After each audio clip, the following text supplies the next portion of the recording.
Buonasera e benvenuti tutti al Planetario Hoepli di Milano. Siamo oggi collegati per festeggiare 2 anniversari.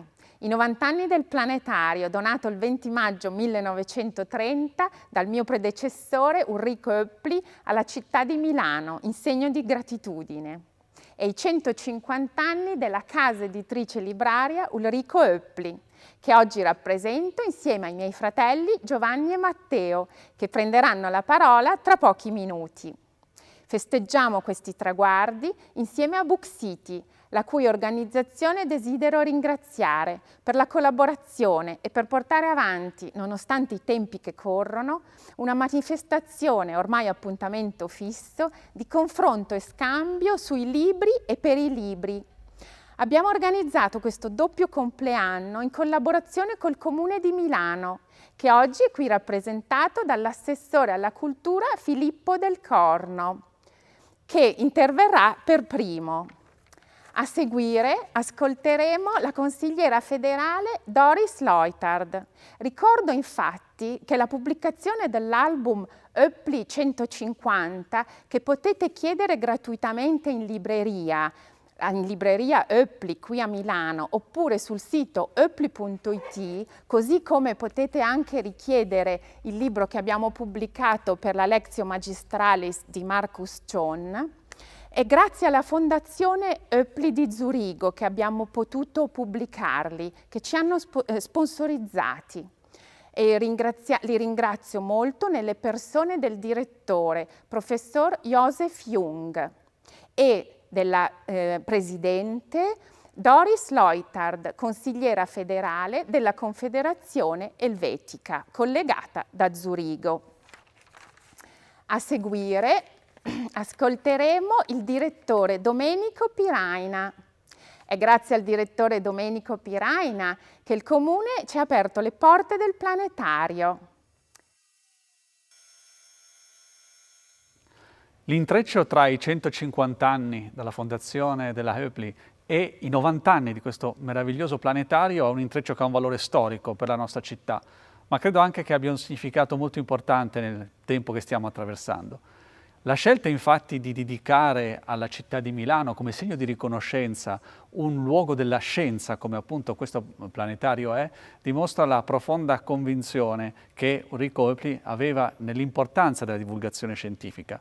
Infatti molta parte dell'attività editoriale della Hoepli è stata proprio dedicata storicamente a rendere più evidenti e più accessibili i contenuti della cultura scientifica. E questo planetario è un luogo innanzitutto di cultura scientifica.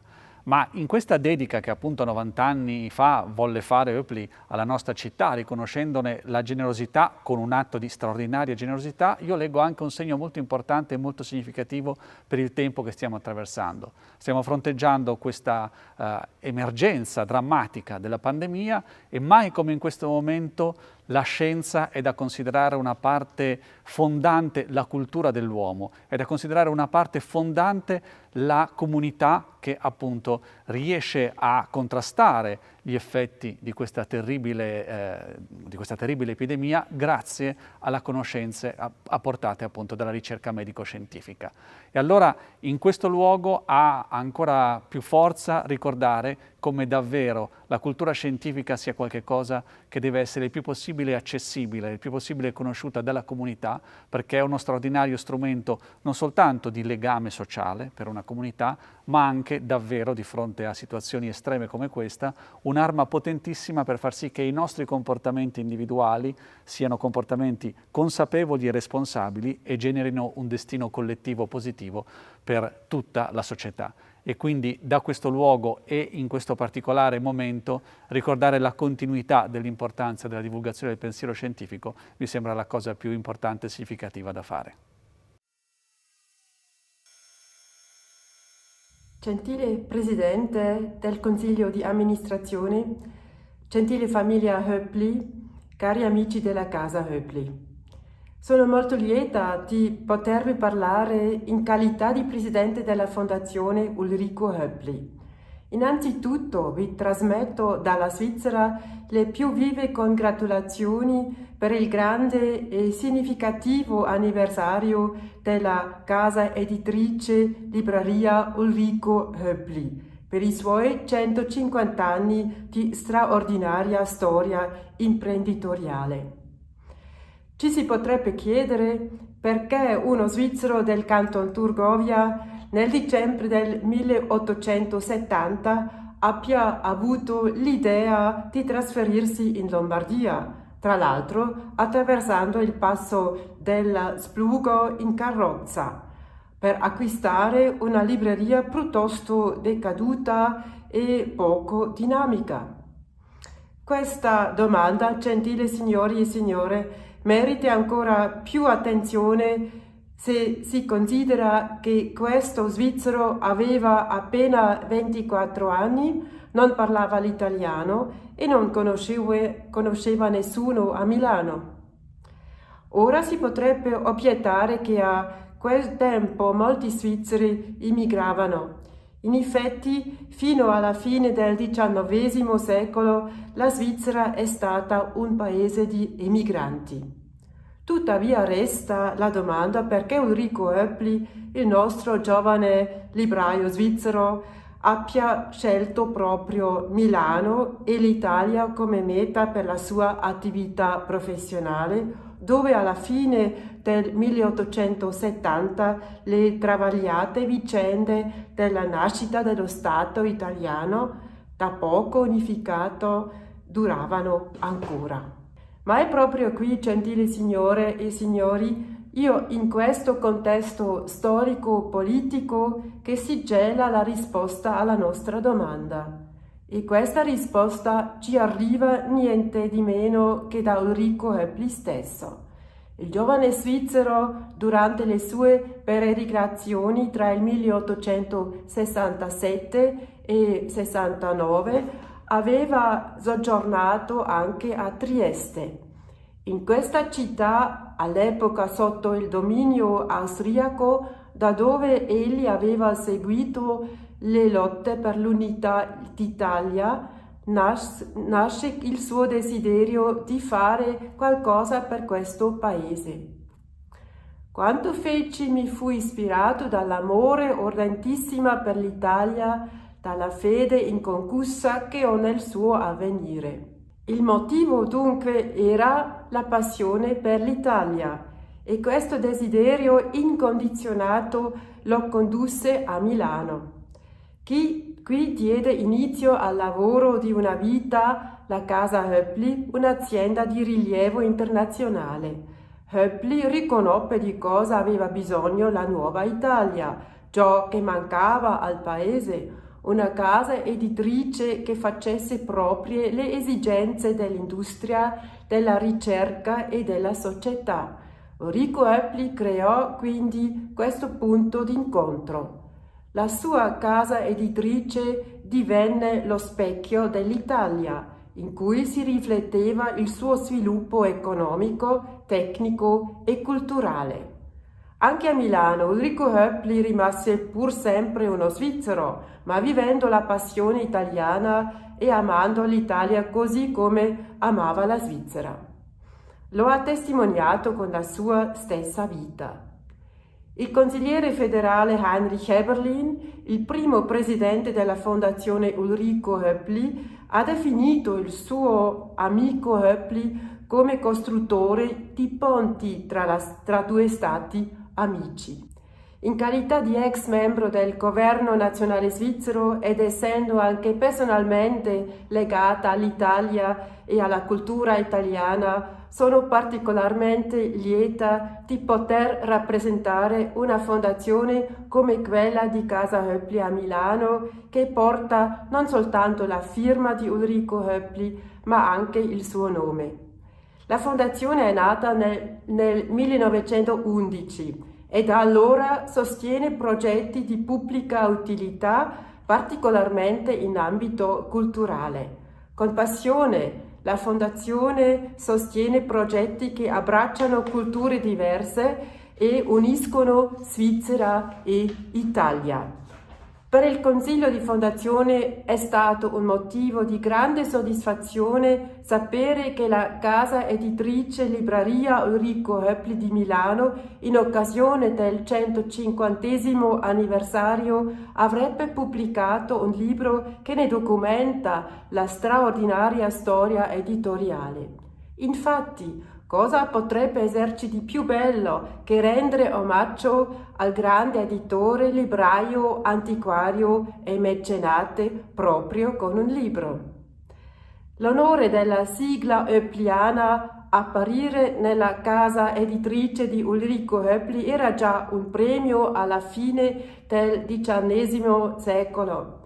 Infatti Ulrico Hoepli è riuscito ad accrescere rapidamente il prestigio della sua azienda.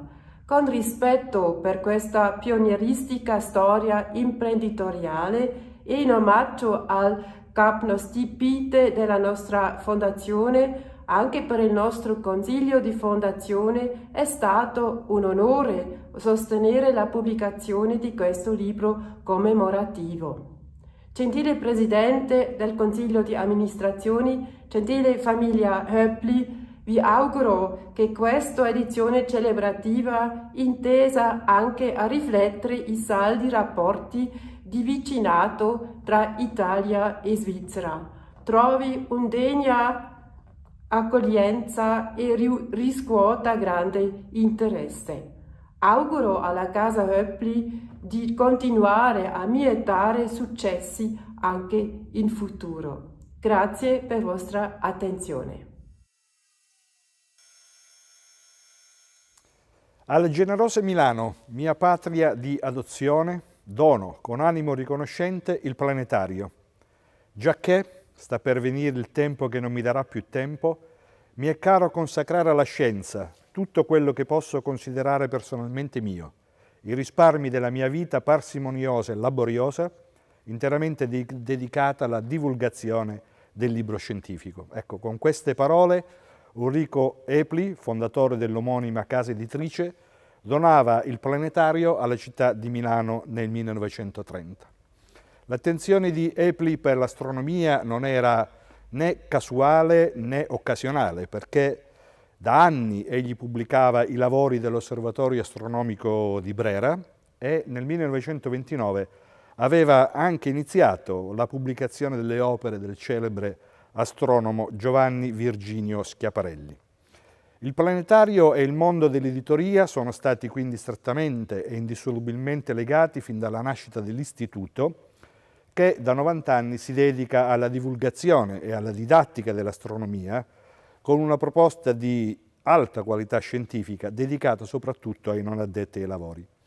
Il Planetario di Milano fu il secondo planetario costruito in Italia dopo quello di Roma aperto nel 1928, ma che era più piccolo e che ebbe da subito una vita piuttosto travagliata.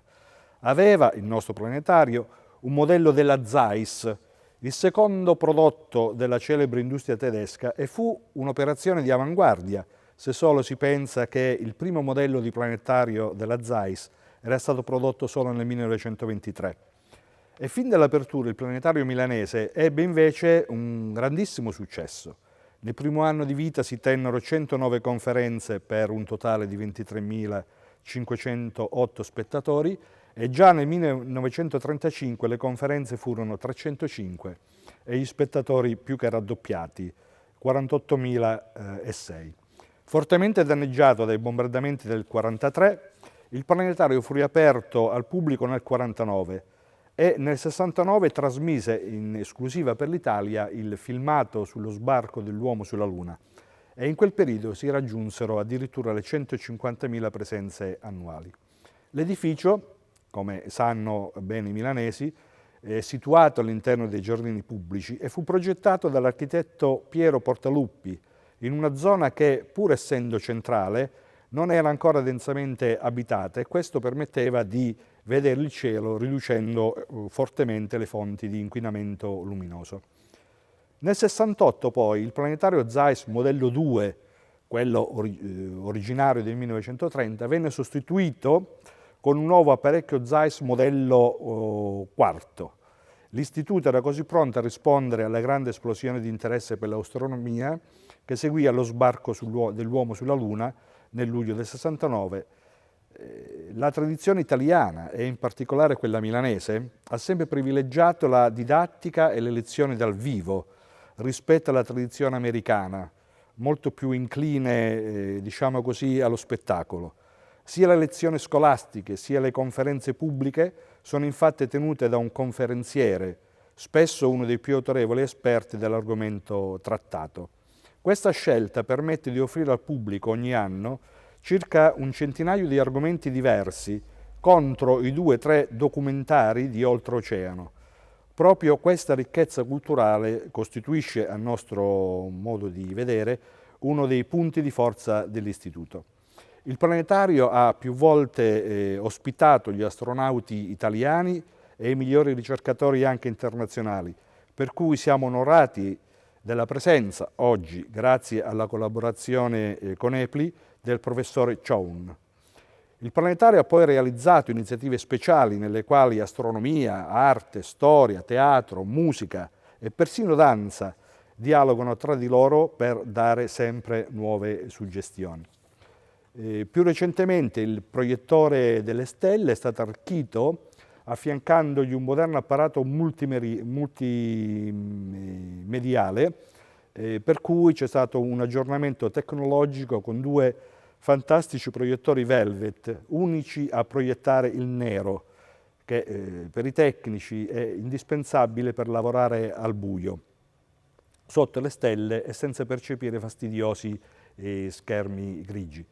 È previsto peraltro per l'anno prossimo un ulteriore aggiornamento tecnologico anche della console di comando. 90 anni di storia, quindi, e milioni di visitatori rendono ancora il Planetario di Milano il più grande e antico planetario italiano, un'eccellenza per Milano e inserito a pieno titolo tra i grandi planetari europei.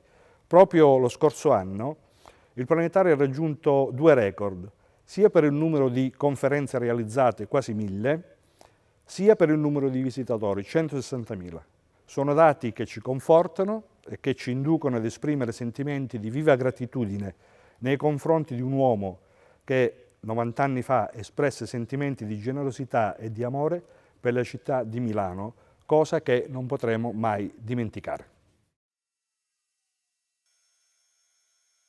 Buonasera a tutti e grazie per essere qui al Planetario insieme a noi e grazie mille alle autorità che sono qui per festeggiare insieme a noi i 150 anni della casa editrice libraria Ulrico Hoepli. Sono Matteo Ulrico Hoepli, amministratore delegato, 5ª generazione della famiglia Hoepli. Vi parlerò brevemente della nostra storia, dei nostri successi, ma anche dei momenti più duri, momenti fondamentali che hanno permesso all'azienda di essere qui oggi. Era il 1870, l'unico giorno in cui Milano si fermava, Sant'Ambrogio. Dalla Svizzera arriva Ulrico Hoepli, che aveva appena comprato una avviata libreria. Stupito, si chiede se forse avesse sbagliato città, già conosciuta a quel tempo per essere operosa, avanti nella scienza e nella tecnica. Parte così l'avventura di una delle più belle, grandi e fornite librerie d'Europa. 150 anni, 3 sedi diverse, sempre nel centro pulsante di Milano, all'ombra del magnifico Duomo. Come oggi sapete, nella più svizzera delle vie di Milano, via Hoepli. Vedremo che è il flusso di lavoro di ogni giorno che ha portato un'azienda attraverso 3 diversi secoli. Ma non è sempre stato un solo successo, ma anche sudore, lacrime, anni sfavorevoli.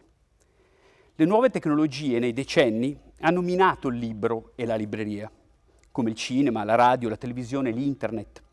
Se nel 1800 la fonte di informazione e di cultura e di intrattenimento era solo il libro, oggi i mezzi sono tanti. Il primo momento fondamentale della storia della Hoepli, non previsto dallo stesso Hoepli che voleva fare il libraio, fu di iniziare a pubblicare solo 6 mesi dopo l'inizio della Hoepli SPA gli Handbuch, i tecnico-scientifici, ovvero i famosi manuali Hoepli, ancora oggi caposaldo della nostra produzione. Nel 1906 Hoepli si trova in una Milano energica, in occasione dell'Expo. Casa Hoepli, il villino, ospita la cena d'onore per il presidente svizzero. Quasi 1000 i titoli dei manuali Hoepli, oramai riferimento in Italia per la scienza ma anche per l'attività di tutti i giorni, giardinaggio, la cucina, senza dimenticare le lingue. Ancora oggi pubblichiamo dizionari in 27 lingue diverse. Uno per tutti che ci fa capire l'ampiezza della cultura tecnica italiana è il manuale dell'ingegnere.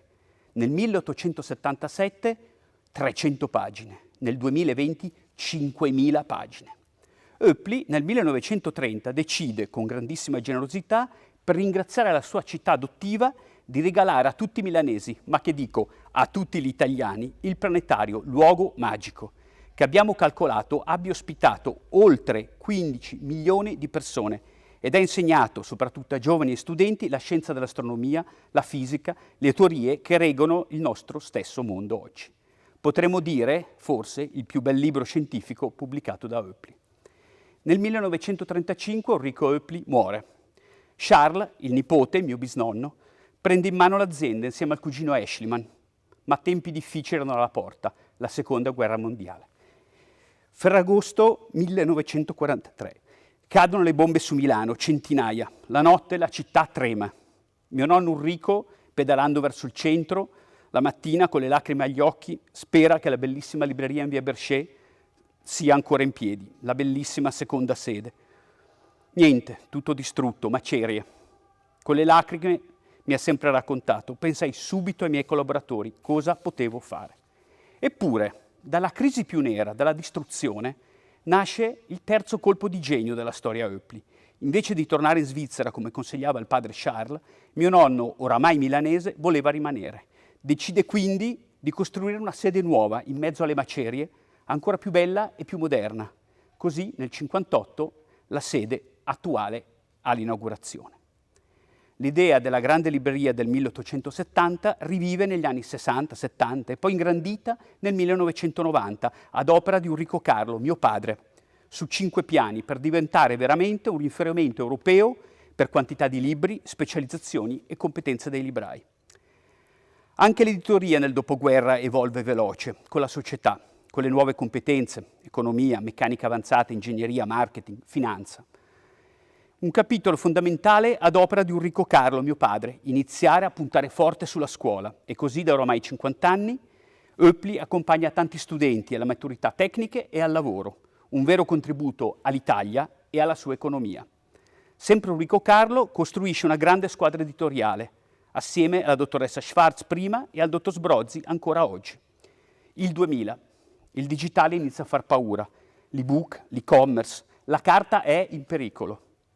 Ma l'editore inizia a pubblicare manuali su argomenti digitali e con grande successo l'ebook non sfonda. Si pubblicano le biografie di Steve Jobs e di Elon Musk, personaggi proiettati al futuro e molto tecnologici. La cultura del futuro della casa editrice continua. L'e-commerce, il grande nemico delle librerie fisiche, con l'ulteriore intuizione imprenditoriale, diventa il miglior alleato della libreria. Nasce infatti Hoepli.it, la grande libreria online, proprio per opera della persona che era nuova al mestiere, il sottoscritto, che era da poco tornato all'estero dove viveva e lavorava nel mondo delle banche. Hoepli.it può così cavalcare le vendite online, sempre di libri di carta, fino a diventare uno dei pilastri per le vendite, oltre ad aver avuto una grande ricaduta tecnologica su tutta l'azienda. Morale: oggi possiamo festeggiare i 150 anni, ma perché ci sono stati momenti importantissimi dove genialità, studio, vene imprenditoriale milanesi si sono fusi con la cultura svizzera, fare ma con accuratezza e prudenza. E poi ogni giorno il lavoro quotidiano di tutti i collaboratori, 45.000 giorni di libreria aperta, 15.000 titoli e soprattutto ogni giorno il sogno, domani, di fare meglio per la Hoepli, per l'Italia, per la cultura. Ancora un grazie a tutti, ai clienti di sempre, a tutti gli autori, a tutti i librai, al nostro grande team. E forse, doveroso, a tutti gli Hoepli. E soprattutto oggi ai miei 2 fratelli, con cui ogni giorno combattiamo per portare avanti la mitica Hoepli. Buongiorno a tutti. Io sono Giovanni Hoepli e lavoro alla casa editrice libraria Enrico Hoepli SPA dal 1994. Cominciamo oggi con un ottimismo che spero si diffonda, le celebrazioni per i 150 anni della Hoepli. I 150 anni in 150 secondi si possono vedere sui canali social della Hoepli, in video. Io oggi ringrazio i miei fratelli Barbara e Matteo per il lavoro quotidiano insieme. Ringrazio il nostro papà Ulrico che mi ha insegnato come lavorare. Ringrazio la città di Milano che ha accolto Ulrico Hoepli nel 1870. Ringrazio tutti i colleghi con cui ho lavorato e con i quali lavoro oggi alla Hoepli. Ringrazio Book City e la scuola per librai Umberto e Elisabetta Mauri. Ringrazio l'Associazione Italiana Editori, l'AIE, e tutte le persone che ci hanno lavorato e che ci lavoreranno.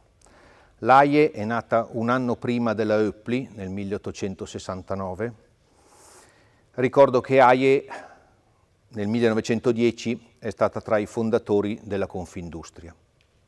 Ringrazio l'Associazione Italiana Librai, nasce nella forma attuale nel 1946. Ringrazio la SIAE, Società Italiana Autori Editori, fondata il 23 aprile 1882, tra i promotori Ulrico Hoepli, con, tra gli altri, Edoardo Sonzogno, Giovanni Verga, Giuseppe Verdi, Edmondo De Amicis.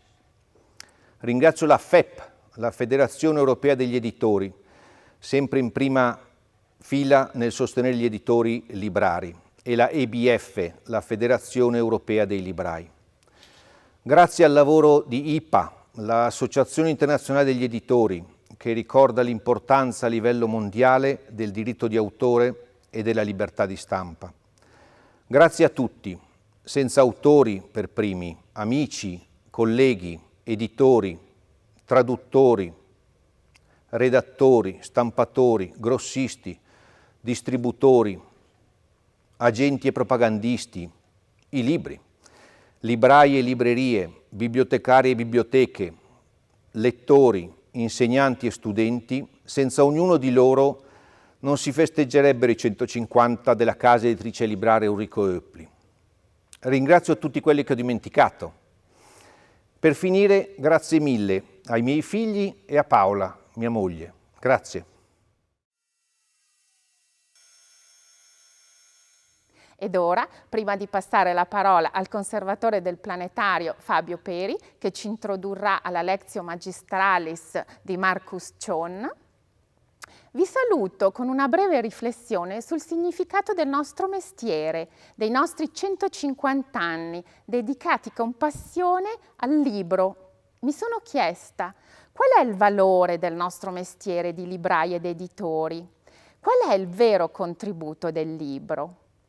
E mi sono ricordata di Raffaele Mattioli, un altro milanese di adozione, come Ulrico Hoepli, che parlava della libertà della cultura. È questa la nostra missione sociale, che va di pari passo con la nostra missione imprenditoriale.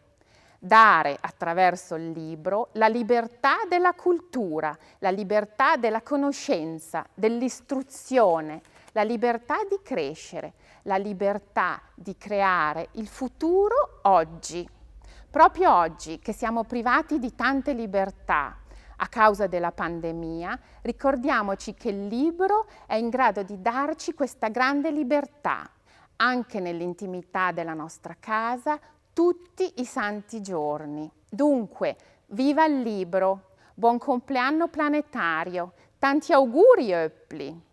E finalmente il nostro regalo a tutti voi, la Lectio magistralis di Marcus Chown, per la prima volta per il pubblico italiano, la voce dello spazio, introdotta dal Conservatore del Planetario Fabio Peri. Grazie a tutti e buon ascolto. Beh, il mio compito è bello, è fare gli auguri al Planetario che è dietro di me. Lui compie 90 anni. E che cosa fa il Planetario? Cosa produce? Niente. Nella Milano che produce tutto, il Planetario non produce niente, ma fa le stelle, fa vedere le stelle ai milanesi. E questo è un grande regalo. Le stelle non le guardiamo più ed è un peccato. È il cielo stellato. Chiudete un attimo gli occhi, non posso farvelo vedere qui. Immaginate un tramonto, poi la sera, le stelle. Ecco, quel cielo è quello che noi possiamo regalare, è quello che è il regalo di Hoepli in fondo. Un cielo stellato per i milanesi. E perché è bello il cielo? Ma io ve lo dico da astrofisico, perché ho scoperto una cosa di più, perché tutti ci innamoriamo del cielo ed è per quello che facciamo astronomia, non certo per le equazioni. Poi sono belle anche loro, ma le stelle sono più belle. È il cielo stellato quello che ci ha portato ad appassionarci a studiare fisica, a far fatica perché si fa fatica. E il planetario è una delle cause di scelta di fisica, per cui mi piace aver un po' contagiato molti miei colleghi che adesso magari studiano, hanno studiato, sono professori e ricercatori, ma il cielo stellato è bello. Ma perché ci piace il cielo stellato? C'è una ragione forse molto importante e molto da professionisti. Di che cosa siamo fatti, le nostre cellule? Beh, sappiamo che c'è idrogeno, carbonio, azoto. Ecco, l'idrogeno è già interessante, perché l'idrogeno è lì da quando è nato il Big Bang. Quando voi bevete un bicchiere d'acqua, H2O, pensate che quell'idrogeno che state bevendo ha vissuto più di quasi 14 miliardi di anni e ha vissuto la storia dell'universo e voi ce l'avete dentro. Ma poi ci sono gli altri elementi, carbonio, azoto, ossigeno, non li ha fatti il Big Bang. Questi elementi si sono formati dentro le stelle, poi la stella esplodendo ha diffuso questi elementi e in una zona di universo speciale per noi. Si è formata una stella sole, non è di prima generazione, quindi arricchita da questo materiale, un pianeta come la Terra e su questo pianeta noi, arricchiti di carbonio, azoto, ossigeno. Quindi le nostre cellule, quelle delle nostre dita, del nostro corpo, sono fatte di materia che una volta era dentro una stella. Siamo fatti della stessa materia di cui sono fatte le stelle. È per questo che ci attraggono così tanto. Questo è il messaggio che le stelle ci danno. A me piace poi pensare che le stelle sono tutte le persone che hanno regalato qualcosa, perché la stella fa quello, il sole. Vita, luce, calore dipendono da lui. E se noi siamo fatti di stelle, dobbiamo farlo anche noi per gli altri. L'ha fatto Enrico Hoepli regalandoci il planetario, lo fanno tutte le persone che si dedicano a raccontare la scienza, come il nostro professor Chown. Per questo mi piace introdurlo e mi piace lui, radioastronomo, ma che si è dato anche alla divulgazione. Servono queste persone che si mettono in gioco per raccontare il cielo, per raccontare le stelle, per raccontare una storia di 90 anni, di 150 anni a tutti gli altri. Questo è il vero regalo di Hoepli. Vi invito quindi a seguire la lezione del professor Chown che ci regalerà qualcosa di speciale.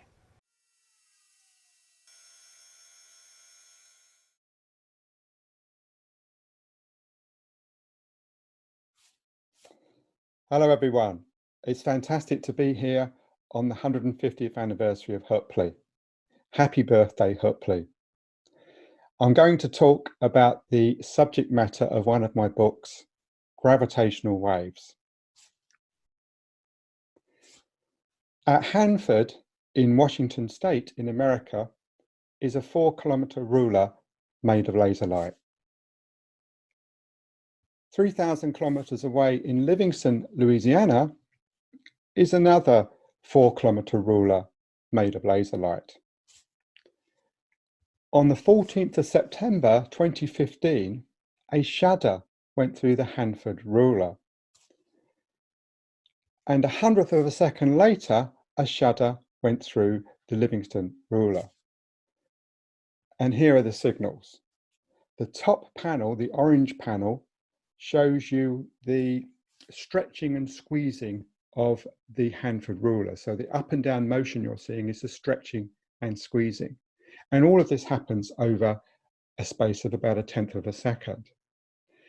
And the middle panel, the blue panel, the up and down motion of the trace shows the stretching and squeezing of the Livingston ruler. And on the bottom panel, you can see the two signals overlaid, and they are virtually identical. And this is the unmistakable signature of a gravitational wave, a ripple in the very fabric of space-time predicted by this man about 100 years earlier. This is Albert Einstein in his bodybuilding phase. I really like his E=mc² tattoo on his shoulder. Now, the discovery of gravitational waves was very, very significant. Imagine you've been deaf since birth, and then suddenly, overnight, you can hear. That's what it's like for physicists. Throughout history, they've been able to see the universe with their eyes, and more recently, they've been able to see it with their telescopes.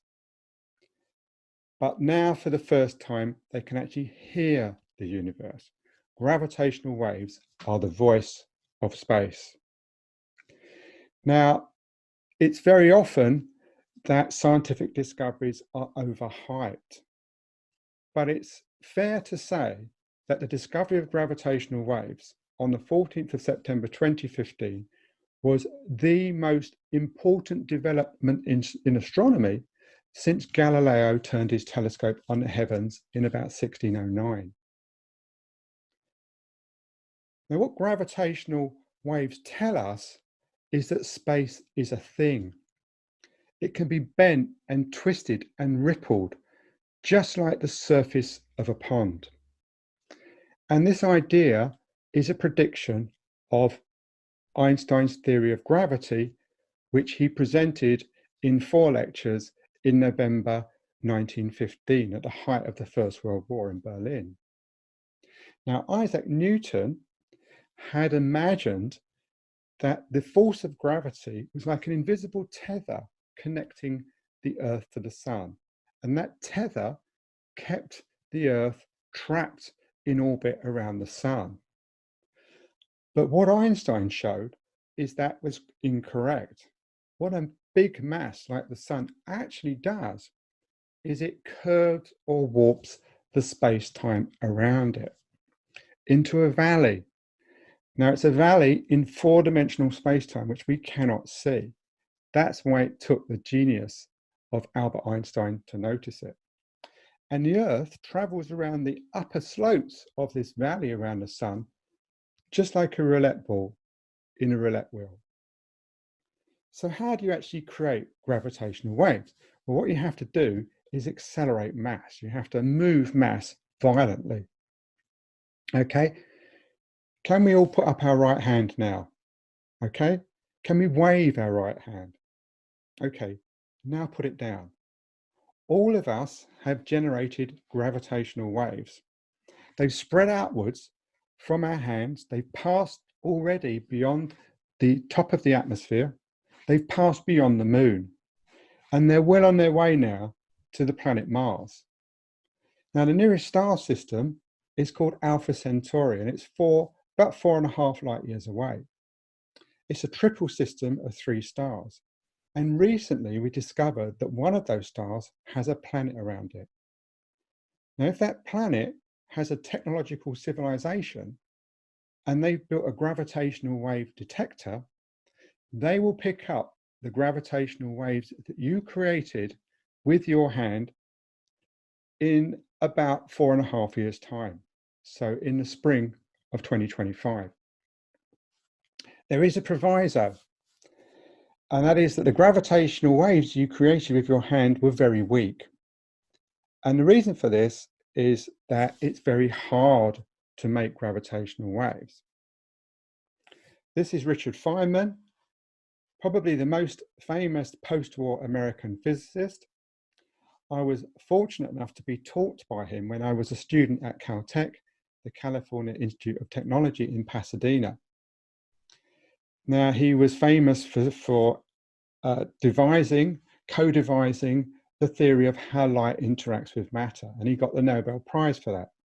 But he was also famous for playing the bongos.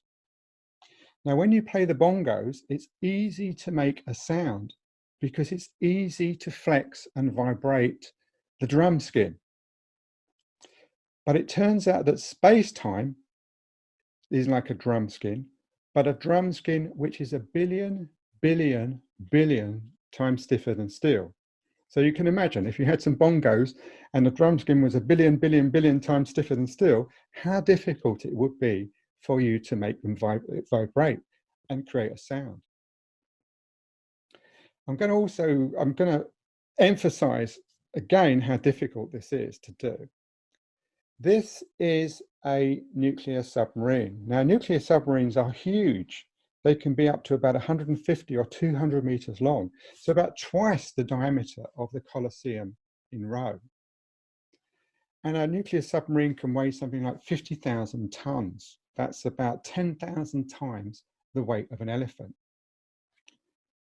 Now, this is a merry-go-round.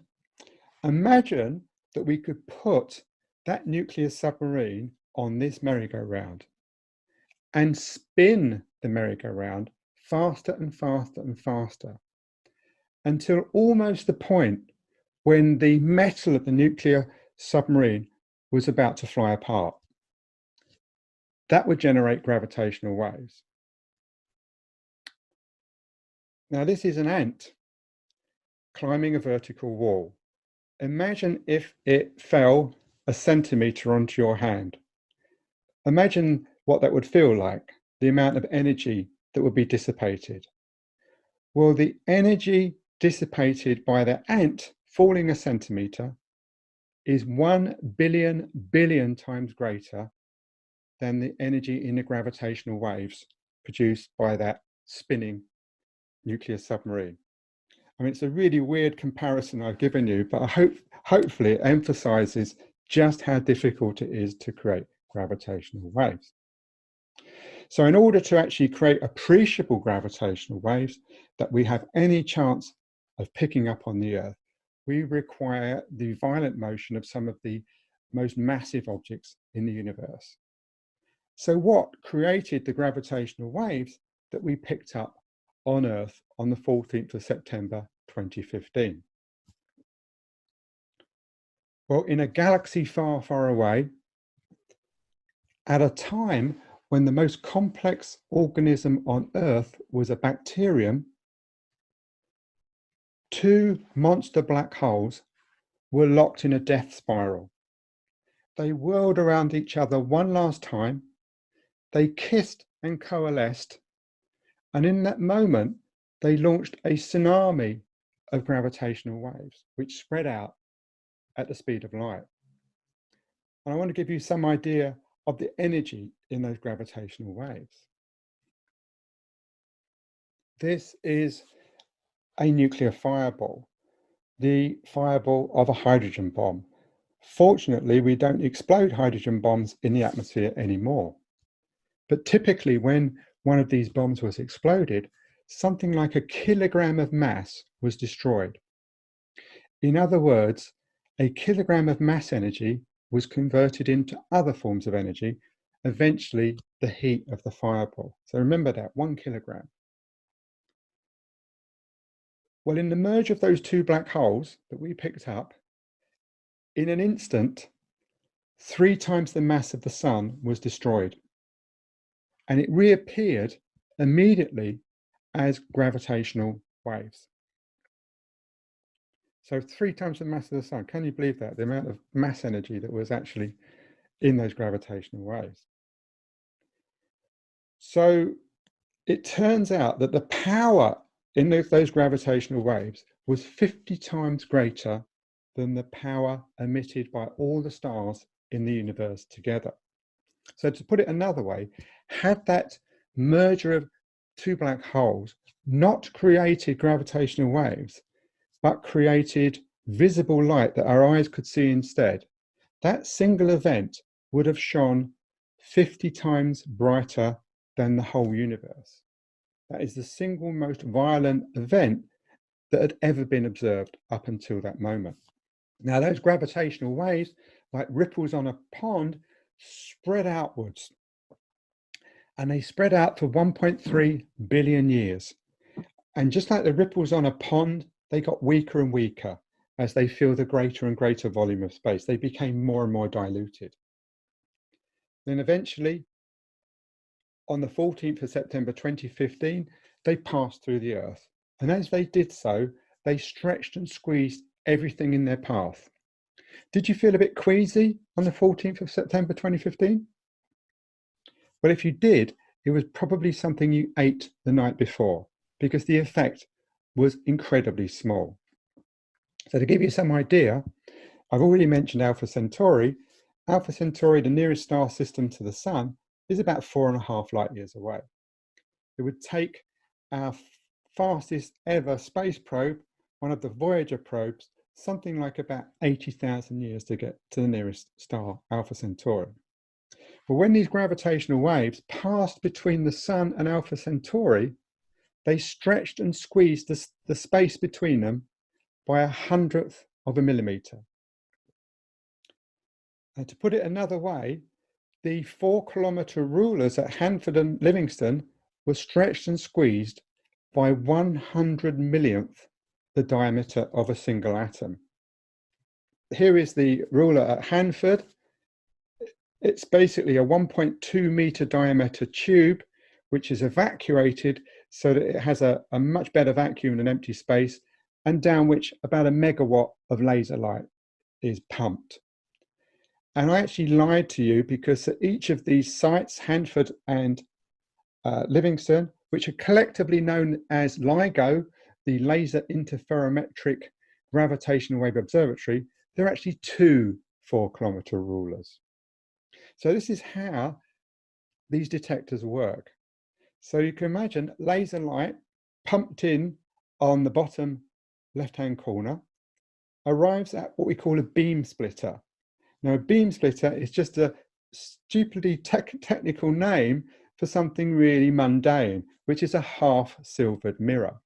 So what happens is the laser light, half of it goes straight through the mirror to the top right, and the other half is reflected to the top left. And when the laser light along the 2 paths gets to the end of the 4-kilometer rulers, there are mirrors which reflect it back. So the light comes back to the beam splitter, is recombined, and comes out at the light detector on the bottom right. Now it turns out that if, when the light is recombined at the beam splitter, the crests of one wave train coincide with the crests of the other wave train, then the light is boosted. So we would see a very bright light at the light detector. However, if the crests of one wave train coincide with the troughs of the other, they cancel out, so we'd see no light. So immediately you can see that this instrument, which we call an interferometer, is very sensitive to changes in the length of one of these arms, one of these 4 kilometers arms relative to the other, of about the wavelength of light. And the wavelength of visible light is about 1,000th of a millimeter. So it's very, very tiny. So already you can see this instrument is very sensitive to small changes in arm length. But of course, it's a long, long way from 1,000th of a millimeter to 100 millionth the diameter of an atom. And a lot of technology was involved in getting to that level. Well, this is actually one of the mirrors at the end of one of the 4-kilometer tunnels. They weigh 43 kilograms. They're suspended by fibers which are only twice the width of a human hair. And they reflect something like about 99.999% of the light that comes on them. And it's the movement of these mirrors back and forth that signals the passage of a gravitational wave through the instrument. Now, in effect, what LIGO is the world's best seismometer. It's so sensitive that it can detect storms on the other side of the country. It's so sensitive that it can detect the vibration caused by cars going over bumps on roads tens of kilometers away. It's so sensitive it can pick up the vibration caused by cyclists going past one of the sites. It's so sensitive it can pick up the crashing of waves on beaches hundreds of kilometers away. In fact, it can pick up pretty much every single earthquake on the Earth. So you can see the problem in detecting gravitational waves. You've got to detect a fantastically small change in the length of one of those 4-kilometer rulers, and you've actually got to screen out all these spurious vibrations at the same time. So it's no wonder that the discovery of gravitational waves on the 14th of September 2015 earned the Nobel Prize for some of the physicists involved. Here are the 3 pioneers of LIGO. On the left is Ray Weiss, who is an experimentalist at MIT, the Massachusetts Institute of Technology near Boston. And on the right is Kip Thorne, who's a black hole theorist at Caltech in California. But I want to focus on the man in the middle. His name is Ron Drever. And when I was at Caltech, I went to a lecture given by Ron Drever. And I remember he came in, he was a short, dumpy man, and he carried his notes into supermarket carrier bags. And his overhead projector slides were all covered in fingerprints and tea stains. And I wondered why he was at Caltech, which is often ranked the #1 university in the world. Well, it turned out he was an experimental genius. In 1953, he had built a television from scratch so that his family could watch the coronation of Queen Elizabeth II, the Queen of England. And he then pioneered gravitational wave detectors at the University of Glasgow, and he was poached by Caltech. But the story of Ron Drever is quite sad because he was apparently incapable of sharing control of the project. And in 1991, he was fired by the man on the right, Robbie Vote, and was no longer able to work on LIGO. He kept his professorship at Caltech and his office, and he would go into work every day, but he was kept away from his brainchild.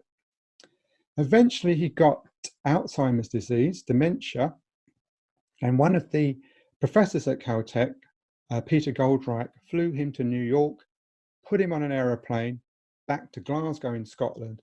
He was met by his brother and he went into a care home. And when the gravitational waves were discovered, I'm a big user of social media, in particular Twitter. I kept tweeting to the Nobel Committee, hurry up, give the prize quickly. But unfortunately, they were too late, and Ronald Drever died a few months before the award of the Nobel Prize. So he didn't actually get it, and Scotland was cheated of a Nobel Prize. So that's a sad story. A more happy story is that this man, an Italian, Marco Drago, was the very first person in human history to see the signature of a gravitational wave. He was working in Germany, in Hanover, and he was the person who opened the email that contained those 2 traces that I showed you at the beginning of my lecture.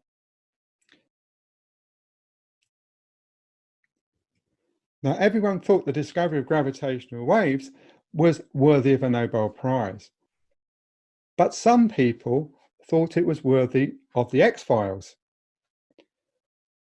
One of the scientists working on LIGO was on an aeroplane coming into Baton Rouge near Livingston, and the passenger sitting next to him leant over, pointed down at the instrument on the ground, which you can see here, and he said, they're building a time machine down there. One of those arms goes to the future and the other goes to the past. Well, it was a fabulous instrument, LIGO, but not quite that fabulous.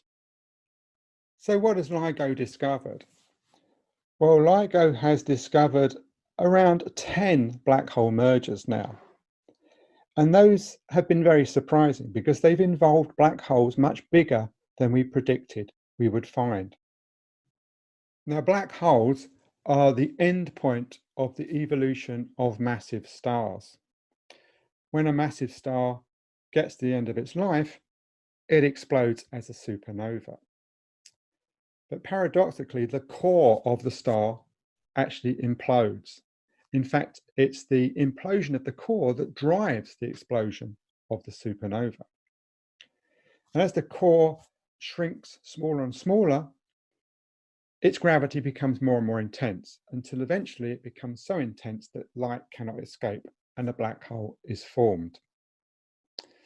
The problem is that something like 90% of the mass of the star is actually blown into space, and only 10% ends up as the black hole. And we have seen black holes of about 50 times the mass of the sun. That implies that the stars from which they were born were about 500 times the mass of the sun. Now, such stars are pretty much non-existent in today's universe. But it could be that we are seeing an earlier generation of stars. Now, after the Big Bang, there was a first generation of stars to form. And when they exploded, a second generation formed out of their debris. And when that generation exploded, a third generation formed from their debris. And our sun is a third generation star. But there are theoretical reasons to believe that the very first generation of stars were monsters. So in these mergers of black holes that LIGO has seen, it could be we're seeing black holes which formed from the very first generation of stars. So that's really like walking around Milan today and finding a legionnaire, a Roman legionnaire, who's lived in the city and survived since the fall of the Roman Empire. But there is another exciting discovery that LIGO made on the 14th of August 2017. By that time, it was joined by a third gravitational wave ruler, which is at Pisa or near Pisa in Italy. Now, there's an interesting story behind this discovery, so bear with me. In the 1960s, the Americans and the Russians signed a test ban treaty. They decided not to explode hydrogen bombs in the atmosphere. But the Americans were very worried that the Russians would violate the treaty. So they put into orbit spy satellites. And those spy satellites were able to detect gamma rays, high energy light given out by nuclear fireballs. Well, to the surprise of the Americans, their satellites showed a burst of gamma rays on average about once every day. Fortunately, those spy satellites had a directional capability, and they were able to determine that the gamma ray bursts came not from the ground, but from outer space, thus avoiding an accidental nuclear war. Now, the existence of these gamma ray bursts once every day somewhere in the universe was kept a secret by the Americans until the 1980s, when they finally revealed this discovery to astronomers.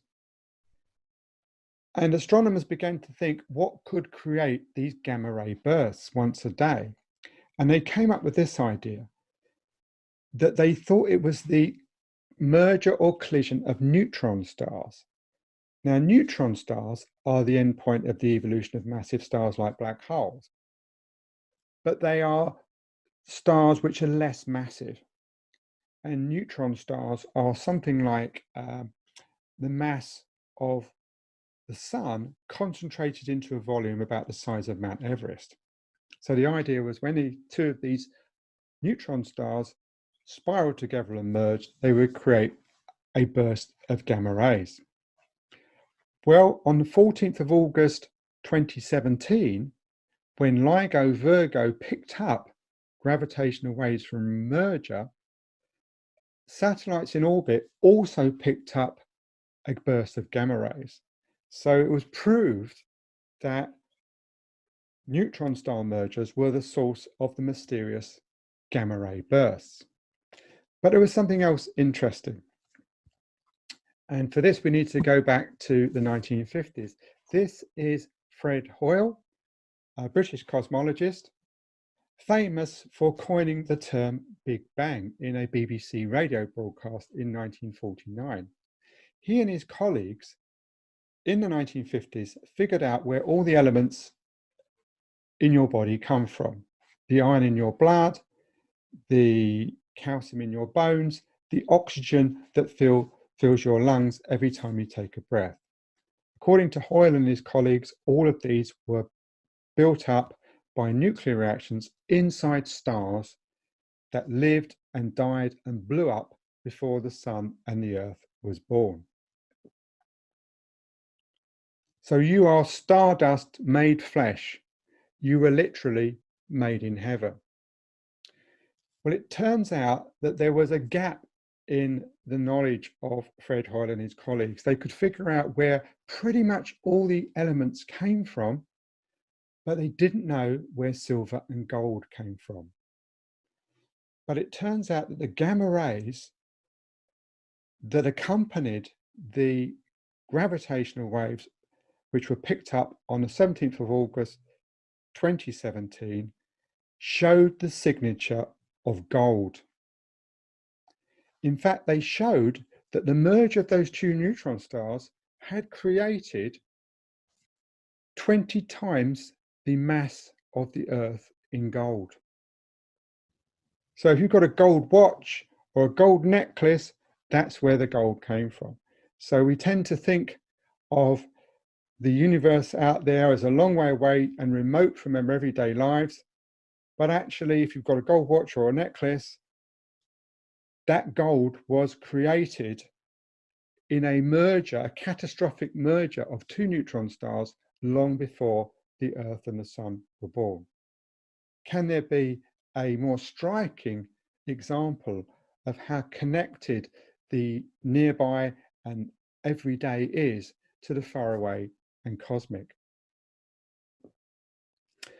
So what now for LIGO and Virgo?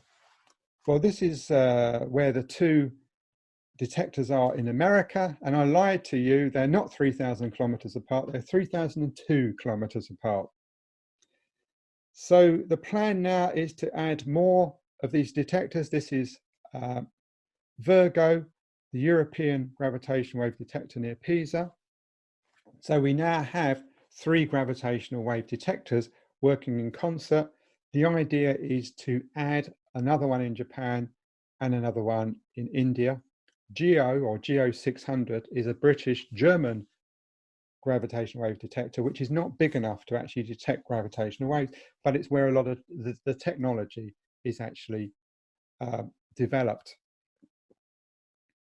There is even a plan to put a gravitational wave detector in space. This is LISA, the Laser Interferometric Space Antenna.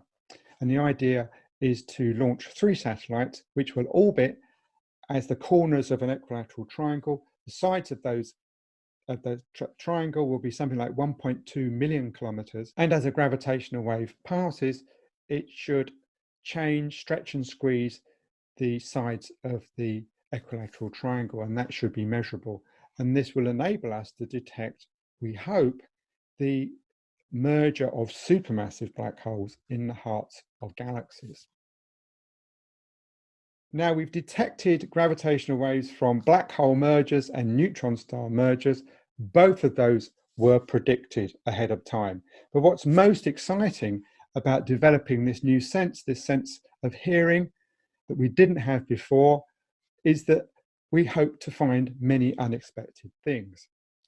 And maybe we can get some indication of what we might hope to detect by looking at the electromagnetic spectrum.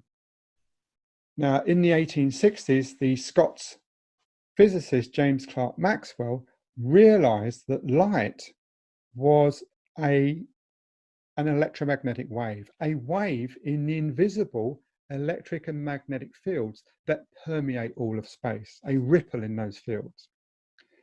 And he realized that the difference between red light and violet light was that the vibrations of this electromagnetic field were more sluggish in the case of red light than they were in the case of violet light. And he realized also his theory put no constraint whatsoever on how fast or how slow these electromagnetic waves, these light waves, could vibrate.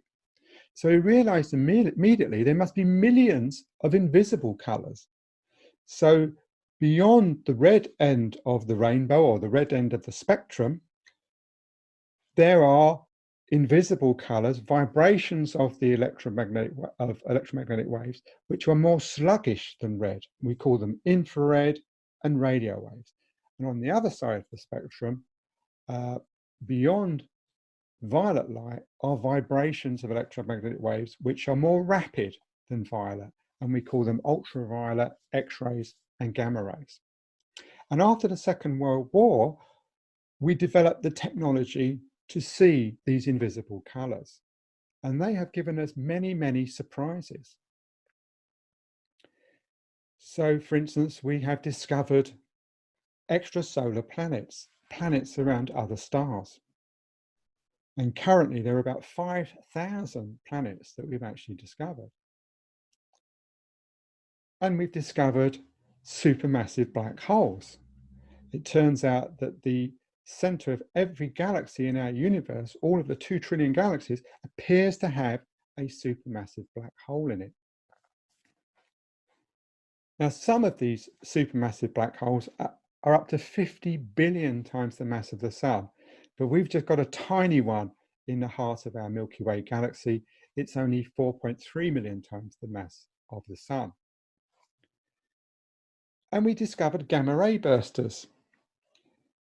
These are, as I was saying, the merger of neutron stars. They produce oppositely directed bursts of gamma rays. And if one of these mergers happened even within a few thousand light years of the Earth, and one of these beams was pointing at us, it would endanger life on Earth, because the gamma rays would actually destroy the ozone layer, which protects the Earth from dangerous radiation from the sun. And when we looked throughout the electromagnetic spectrum, we also discovered the afterglow of the Big Bang. We call it the cosmic background radiation. It exists because the heat of the fireball of the Big Bang had absolutely nowhere to go. It was bottled up in the universe, which by definition is all there is. And so we see it all around us today, greatly cooled by the expansion of the universe in the last 13.82 billion years. So it no longer appears as light that we can see with our eyes, but it appears as microwaves, a form of radio waves. And it turns out, incredibly, that 99.9% of all the photons, that is particles of light in the universe, are tied up in this afterglow of the Big Bang, and only 0.1% are tied up in the light from stars and galaxies. So maybe all these unexpected discoveries that we made when we opened up the electromagnetic spectrum will give us some hint as to what we will discover as we open up the gravitational wave spectrum. And here is the gravitational wave spectrum. It's analogous to the electromagnetic spectrum because gravitational waves can vibrate at any rate. So to the right-hand side of this white bar in the center, we see very rapid vibrations of gravitational waves. And these are produced by the things that we've already seen, the merger of neutron stars and black holes. And to the right are the very sluggish vibrations of gravitational waves, ones which last maybe a month or a year, something like that, and they would be produced by supermassive black holes. So by analogy with the electromagnetic spectrum, we would hope to find completely unexpected things. So where are we? So we have built the crudest possible gravitational wave detectors. And at the very limit of audibility, we've detected the equivalent of the sound of thunder. But we're yet to detect the gravitational equivalent of a bird singing, or a baby crying, or of music. And as we continue to improve our gravitational wave detectors, who knows what we'll detect as we tune in to the cosmic symphony. Thank you.